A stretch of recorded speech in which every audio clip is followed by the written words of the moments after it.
হয়, আপোনালোকে চাই আছে এনিভাৰত 24 এক বিশেষ প্ৰতিবেদনৰ সৈতে মই বৰ্তমান উপস্থিত আছো তীৰ্থনগৰী হাজোত।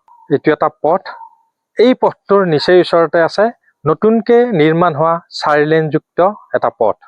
কিন্তু মই উপস্থিত থকা এই পথটোৰে অহা যোৱা কৰে বিভিন্ন ভক্তপ্ৰাণ ৰাইজ, বিভিন্ন অঞ্চলৰ পৰা বিভিন্ন ভক্তপ্ৰাণ ৰাইজ আহে এই পথটোৰে।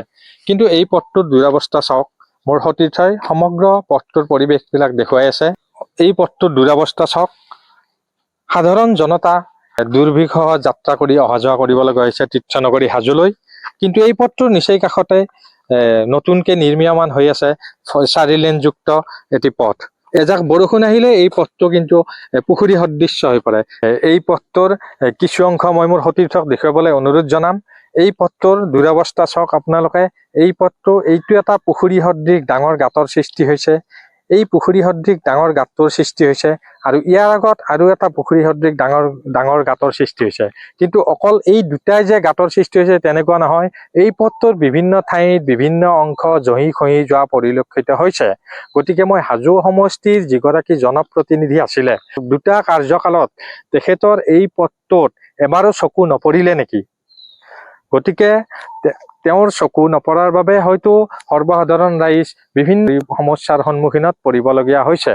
কিন্তু এই পথটোৰে বিপদসংকুলভাৱে অহা যোৱা কৰে বিভিন্ন যাত্ৰী, বিভিন্ন ভক্তপ্ৰাণ ৰাইজ আৰু বিভিন্ন দৰ্শনাৰ্থী বুলি এইকাৰণে কৈছো, এই পথটোৰে গ'লে আপুনি পাব ওচৰতে আছে পুৱামক্কা, হাজো হয়গ্ৰীৱ মাধৱ, কেদাৰ আৰু বহু কেইখন তীৰ্থস্থান।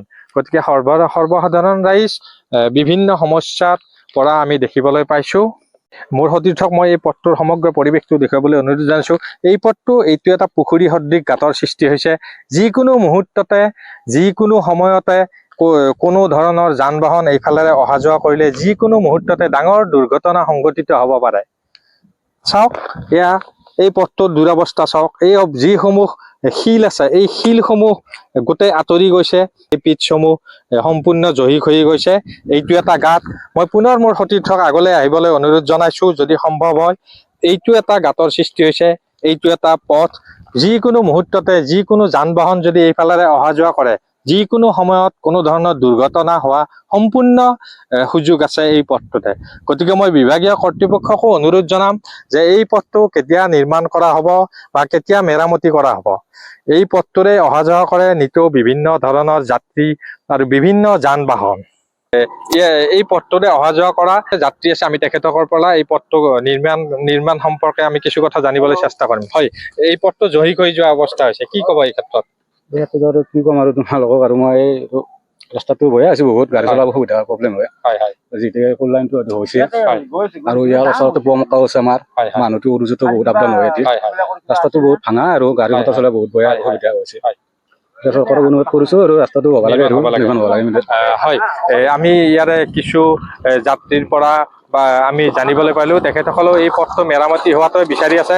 এয়া চাওক কি বিপদসংকুলভাৱে যাত্ৰা কৰি আছে। মই বিভাগীয় কৰ্তৃপক্ষক অনুৰোধ জনাইছো যে এই পথটোৰ যিসমূহ ঠাই জহি খহি গৈছে বা পুখুৰী সদৃশ গাঁতৰ সৃষ্টি হৈছে, সেই ঠাইসমূহ অতি সোনকালে মেৰামতি কৰি দি সৰ্বসাধাৰণ ৰাইজক এই পথটোৰে অহা যোৱা কৰাত সুবিধা কৰি দিয়ে যেন। ধন্যবাদ। হাজোৰ পৰা মৃণাল দাসৰ এক প্ৰতিবেদন।